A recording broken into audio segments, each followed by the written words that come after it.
Dian. Amin. Hari ini kita akan belajar ke next step. Kalau kemarin kita sudah belajar GMap. Nah, kenapa kemarin UTS itu di GMap? Karena kedepannya kita akan banyak menggunakan GMap.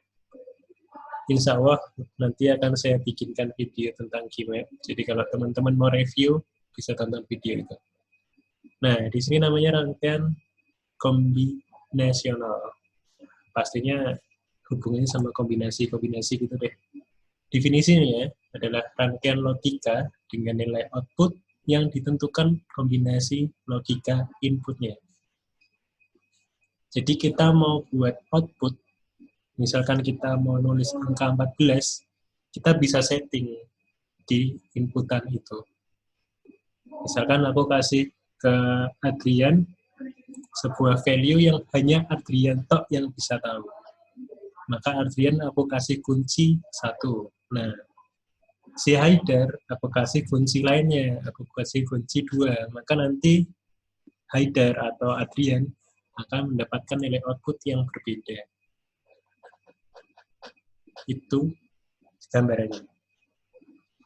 Maka blok diagramnya ini kalau kita lihat di sini ada rangkaian logika kombinasional itu kita masukkan input dan kita akan mendapatkan output berdasar dari di sini ada nilai 1 IN min 1 atau itu adalah inputan atau pengkodean yang nanti diberikan ke masing-masing penerima.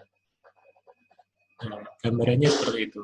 Penerapannya, nanti kita akan belajar tentang adder, kita belajar tentang multiplexer, decoder, dan encoder. Mungkin bagi teman-teman ini masih hal yang bisa dikatakan baru, jadi nanti kita akan belajarnya santai-santai saja. Hari ini kita di sesi pertama akan belajar tentang adder dan multiplexer. Adder, ya. Kalau diartikan sendiri, adder pasti artinya penjumlah. Nah, ada 2 jenis penjumlah. Yang pertama adalah separuh penjumlah atau half adder dan full adder. Half adder ini adalah yang dimaksudkan hanya menjumlahkan 1 bit bilangan biner. Sedangkan full adder, dia menjumlahkan lebih dari 1 bit bilangan biner. Prosedurnya ada di poin 1-6, di mana mau half adder, mau full adder, tahap-tahapannya harus sesuai dengan prosedur itu. Kita coba yang pertama adalah half adder. Nah, di half adder, saya juga kasih note di situ, yaitu prosedur desain. Ya. Jadi bagaimana cara mengerjakan untuk half adder ini harus sesuai prosedurnya. Yang pertama, yaitu menentukan spesifikasi rangkaian. Dan kedua adalah menentukan algoritma. 1 dan 2 biasanya dilakukan secara bersamaan, ya, atau bisa dikatakan dalam satu step awal. Di sini ada prosedur 1 dan 2. Prosedurnya adalah ketika 0 dijumlahkan dengan 0, maka hasilnya 0. Nah, benar ya. Kemudian 0 dijumlah dengan 1, hasilnya 1. 1 dijumlah dengan 1, hasilnya 1. Dan 1 dijumlah dengan 1, yang tadi 1 dijumlah dengan 0, hasilnya 1. Dan yang D, 1 dijumlah 1, hasilnya 1, 0. Nah, karena dia punya 1, 0, yaitu ya, terima kasih sudah dibulatin, 1, 0 itu, artinya adalah yang pertama, yang 1 itu disebut dengan carry bit, atau bit pembawa gitu ya. Yang zeronya, 0-nya adalah hasil penjumlahannya. Nah, jadi kalau ditambahkan di bagian sini, 1 pada C, 1 pada B, 0 pada A ini adalah sum bit. Kita sebutnya adalah sum bit. Kemudian yang 1 ini, 1 yang di depan merupakan carry bitnya. Langkah pertama dan kedua itu. Jadi nanti sesuai apa soalnya itu di prosedur 1, 2. Kemudian di prosedur 3. Prosedur 3 adalah membuat tabel kebenarannya. Oke, ini A, ini B, ini C, dan ini D. Ya, jadi 0 dijumlahkan dengan 0, hasilnya 0. 0 dijumlahkan dengan 0, hasilnya 0, sumnya 0. Karena tidak ada carry-nya, maka carry-nya juga 0. Oke, jadi tabel kebenarannya hanya langsung menuliskan dari prosedurnya. Kemudian 0 dijumlahkan dengan 1. 0 dijumlahkan dengan 1 di sini, maka sumnya 1. Carry-nya tidak ada. Begitu juga yang C dan yang D. Nah, yang D ini 1 dijumlahkan dengan 1. 1 dijumlahkan dengan 1. Sumnya 0, carry-nya 1. Oke. Prosedur 3, tabel kebenaran masih mudah. Setelah tabel kebenaran, kita langsung masuk ke key map, ya, pemetaan dengan key map. Sesuai yang sudah kita pelajari kemarin, ya, cara key map-nya sama persis, Bro. Cuman di sini ada 2 tabel. Yaitu yang pertama adalah tabel carry dan yang kedua adalah tabel sum. Ya, ini ada carry dan yang satunya ada sum. Dibuat masing-masing. Bebas, tidak harus sum dulu, tidak harus carry dulu, sebenarnya tidak ada aturannya. Di sini dibuat yang sum dulu. Ya.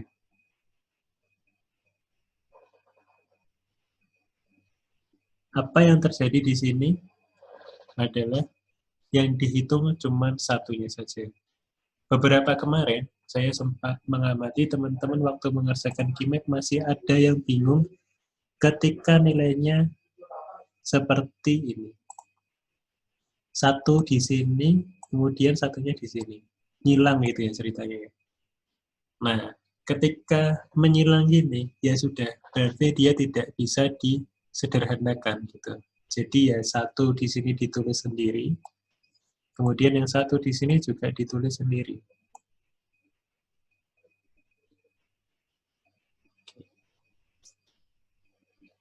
Ada sedikit revisi ternyata di sini ya. Saya baru baca, ini harusnya bukan sum, yang di sini adalah yang carry. Yang ini ada yang carry, dan ini yang sum ya. Nanti tolong dikoreksi teman-teman. Ini bukan yang carry. Karena apa, Pak? Nah ini, tabel kebenarannya sudah benar, yaitu di carry adalah 0001. Ya, hanya value 1 ketika 1 bertemu dengan 1.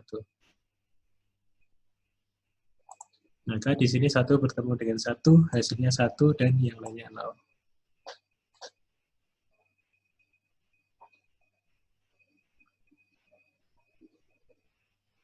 Untuk key map yang carry, karena hanya ada 1, maka langsung saja. Di mana letak satunya adalah di 1A dan 1B. Jadi A dan B. Ini carry, bukan sum ya. Ini carry, bukan sum.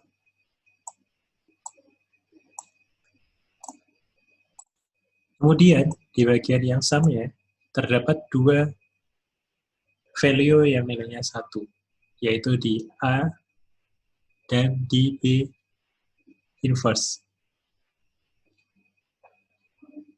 Yang satu lagi, maka ini di-OR-kan atau dijumlahkan. Nilainya ada di A inverse and B. Ya. Atau bisa disingkat dengan menggunakan apa ini, simbol apa?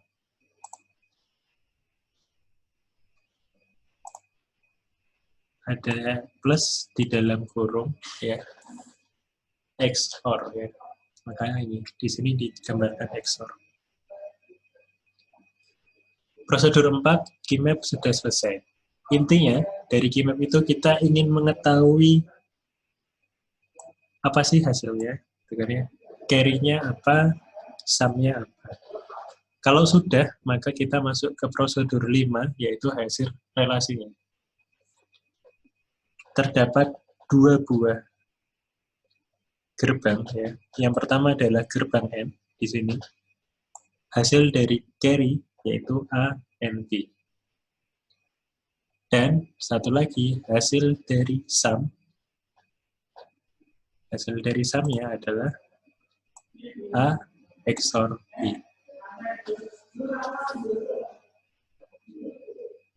Kemudian ada satu lagi prosedur, yaitu menguji hasil keluaran.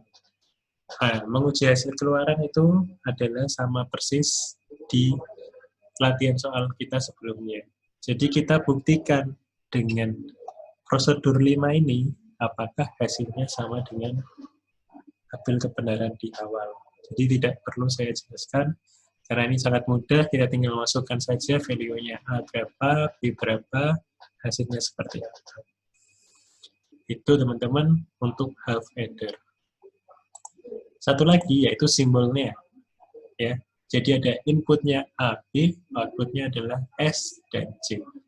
S untuk sum dan C untuk carry.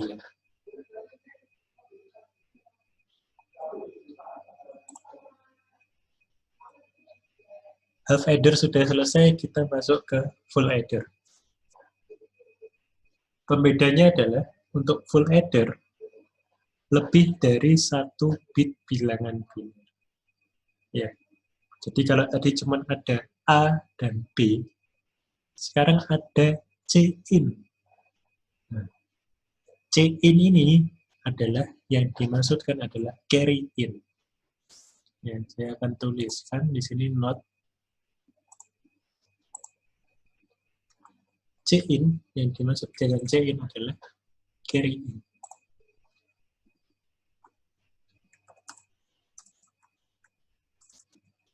Carry input. Dan ada lagi di situ ada C out. Ya, ini carry out.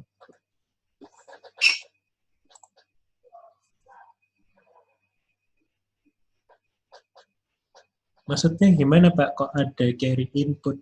Gitu kan ya. Tadi di half adder cuman ada carry-nya doang, nggak ada carry input, nggak ada carry output gitu. Jadi carry input itu kita punya misalkan 3 buah full adder ya. 3 buah full adder. Di sini kita punya 3 buah full adder. Nah, perhatikan di simbol full adder yang bagian kanan ini ada C di sini. Ada C di sini. Ini adalah carry out. Ya. Di mana untuk menyambungkan antara adder satu dengan adder yang lainnya, nah, itu pakainya adalah di sini. Jadi di sini carry out-nya masuk ke C-in-nya. Di sini C out masuk ke C-in. Fungsinya apa? Fungsinya adalah nantinya kita bisa menggabungkan dari banyak adder. Atau banyak fungsi. Nah, di sini kita coba lakukan perhitungannya ya. Yang pertama adalah tabel kebenarannya. Katakanlah kita sudah punya tabel kebenarannya, ada 00, 00, 01, 01, 10, 10, 11, 11. Langkah pertama, seperti biasa ya, jadi ada sum dan ada carry. Karena ada 3, bisa dibuat seperti ini. Tabel kebenarannya adalah soal di sini, jadi sudah ditentukan seperti IMAP kemarin. Kemudian masuk ke bagian IMAP langsung. Nah, ini IMAP-nya unik ya. Satunya di sini, satunya di sini, di sini, di sini tidak ada yang ketemu. Gampangannya teman-teman, kalau tidak ada yang bertemu seperti ini, dia menggunakannya adalah XOR. Ya. Bentuknya seperti ini. Jadi bawah atas atau nanti atas bawah, dia akan menggunakan XOR. Jadi A XOR B XOR C. Kemudian yang satunya adalah polanya seperti ini. Ya, berarti kalau ini ketemu dengan ini, kemudian ini nanti ketemu dengan ini, dan yang satunya ini ketemu dengan ini. Saya tidak akan bahas lagi Keymap-nya, nanti akan saya bikinkan video lain untuk membahas Keymap. Sehingga ketemu ANB or ANC or BNC. Dan hasil relasinya adalah seperti pada gambar sebelah kanan. Kalau sudah ketemu ininya, pasti saya rasa untuk menggambar bukan hal yang sulit ya, bro. Ya.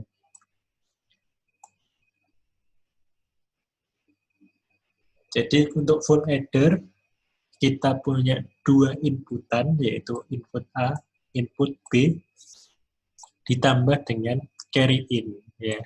Carry in-nya ini bersumber dari adder sebelumnya.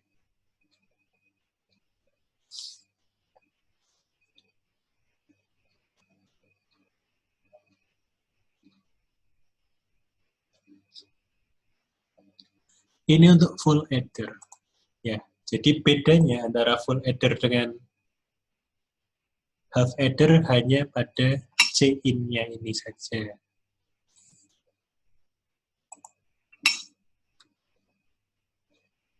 Next, setelah adder, kita akan mengetahui tentang multiplexer, yaitu merupakan rangkaian logika yang berfungsi memilih data pada inputnya untuk disalurkan ke outputnya dengan bantuan sinyal pemilih atau sinyal kontrol. Mana yang dimaksud dengan data input? Nah, data inputnya adalah yang di bagian awal ini, bro. Ini adalah data inputnya. Kalau di sini ada 4, ya. Di sini ada 2, yaitu A dan B. Dan select input adalah bit pemilihnya. Di sini ada selektor. Bisa disebut selektor, bisa disebut select input, bisa disebut data pemilih, ya bebas saja. Jadi ya seperti saya katakan tadi, misalkan saya punya 4 buah data, kemudian setiap anak saya kasih selektor yang berbeda-beda, maka dia akan memiliki output yang berbeda-beda. Contohnya, kita masuk ke contoh. Nah, contohnya seperti ini. Jadi kita punya tabel kebenaran lengkap, ya di bagian awal kita punya tabel kebenaran lengkap.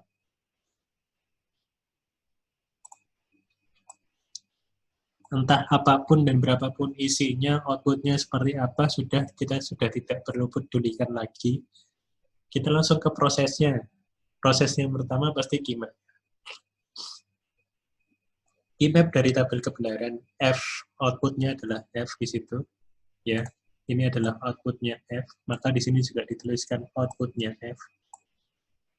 Maka hubungannya adalah antara X1, X2 dengan S. X1, X2 dengan S. S adalah selektor.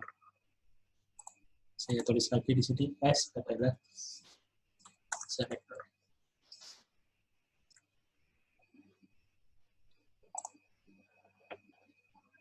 Selektor selalu bernilai 01, 01, 01. Ya.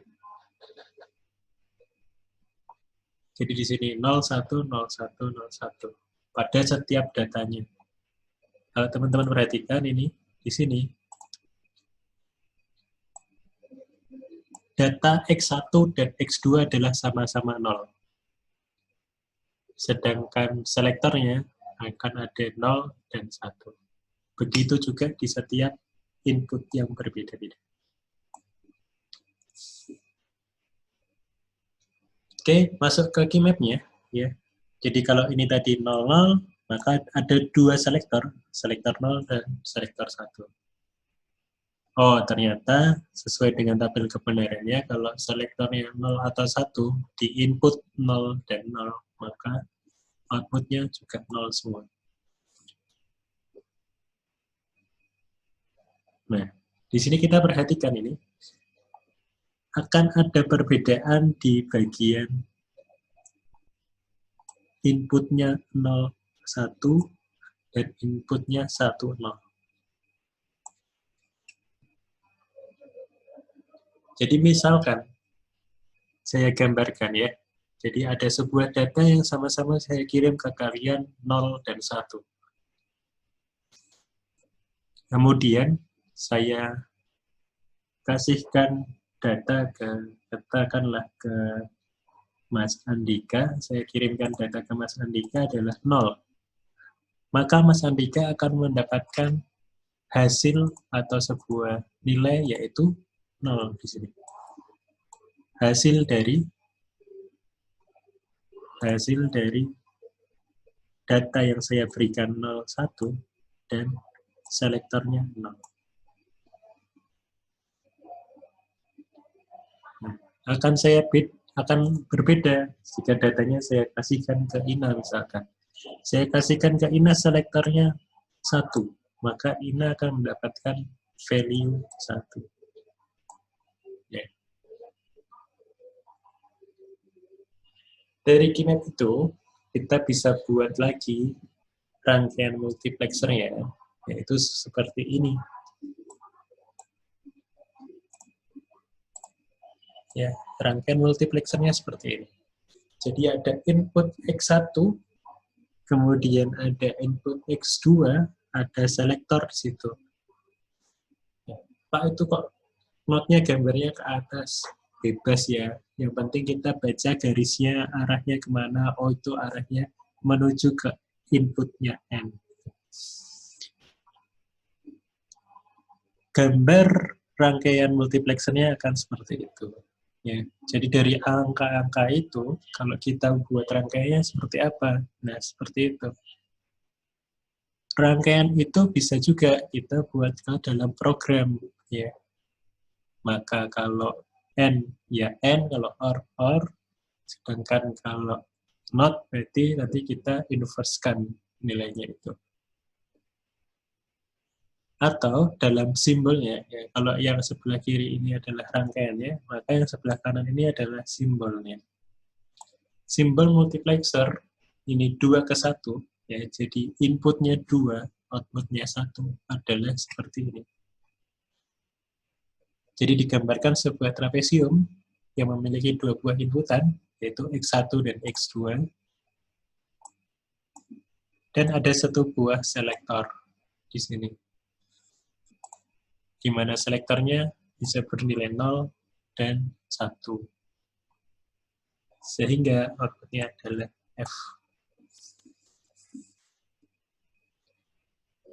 Itu teman-teman tentang multiplexer. Ini contoh ya, contoh rangkaian multiplexer 2 ke 1. Sebenarnya multiplexer itu banyak. Jadi bisa jadi 4 ke 2, 8 ke 4, dan macam-macam. Ada pertanyaan dari Mas Andika, full adder itu sama dengan gerbang 3 input ya Pak? Coba kita lihat ya, full adder apakah sama dengan gerbang 3 input?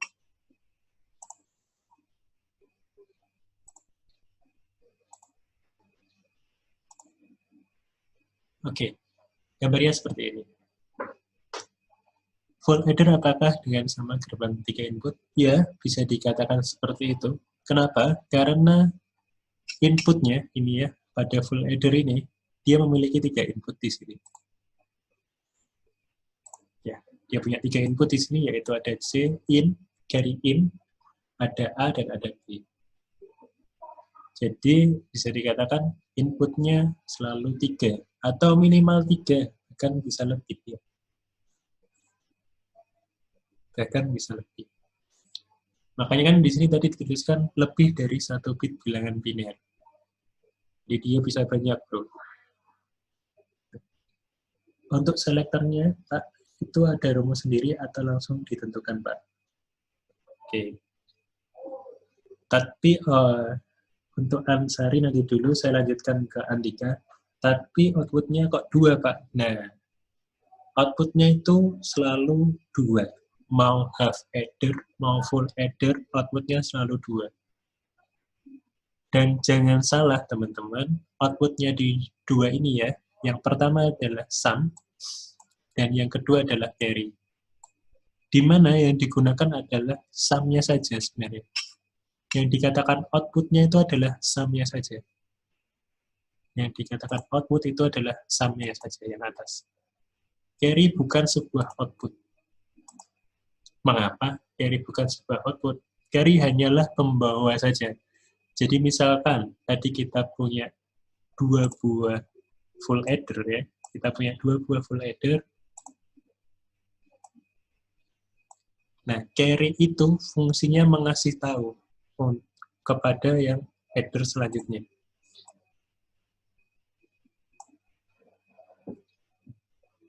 Dia mengasih tahu bahwasannya, misalkan tadi ada 1 dijumlahkan dengan 1, ya kan? 1 dijumlahkan dengan 1. Di sini outputnya adalah, di sini adalah outputnya adalah 0. Dan dia punya carry di sini adalah 1. Nah, maka kalau ditanyakan dari 1 dijumlah dengan 1, hasilnya adalah 0. Di bagian adder pertama. Di bagian adder kedua, nah nanti dilanjutkan lagi seperti apa. Jadi benar kalau baik half adder ataupun full adder, outputnya selalu 2, yaitu sum dan carry, di mana nilai outputnya yang dihitung adalah sum, dan carry adalah sebagai pembawanya saja, yang nantinya akan diinputkan ke next step-nya. Pertanyaan dari Ansari yaitu untuk selektornya Pak, itu ada rumus sendiri atau langsung ditentukan? Ya, kita akan kembali, ini pertanyaan juga, bagus juga. Selektornya, ya di sini ada selektornya. Sebenarnya kalau di soal nanti selektor itu sudah ditentukan di tabel kebenaran. Ya, makanya di sini sudah ditentukan bahwa ada selektor 0 dan selektor 1. Ada selektor 0 dan selektor 1 pada setiap inputannya. Ya. Jadi inputannya 0 dan 0, selektornya ada 0 dan ada 1. Jadi kalau di soal sudah ditentukan. Tapi pada aplikasinya, misalkan pada WhatsApp kita, kalau teman-teman perhatikan di situ ada enkripsi ya. Nah, enkripsi itu pasti namanya enkripsi ada kuncinya, ada key-nya. Bisa diibaratkan selektor ini adalah kunci ya. Jadi setiap orang tidak akan tahu apa sih kuncinya. Bahkan kita pun tidak akan tahu. Misalkan saya chat ke grup, di situ ada enkripsinya, antara saya, antara Anda, yang mengetahui saja. Orang lain tidak mengetahui. Ya, secara sistem kalau kita bilang ya. Secara sistem, di WA saya dan di WA Anda punya kunci yang sama. Di mana orang lain tidak punya kunci itu. Jadi untuk mengaksesnya, bisa dikatakan membobol ya, harus memiliki kunci itu. Gitu cerita singkatnya, teman-teman. Selanjutnya nanti kita akan belajar yang lebih menarik lagi, tapi di minggu depan, yaitu tentang encoder dan decoder. Tentunya kalau sekilas, itu decoder dan encoder adalah sesuatu yang memiliki sifat berlawanan. Yang satunya mendekode, yang satunya mengencode. Ya, yang satunya menerjemahkan, yang satunya membuat sesuatu menjadi rahasia gitu, atau tertutup, terkunci.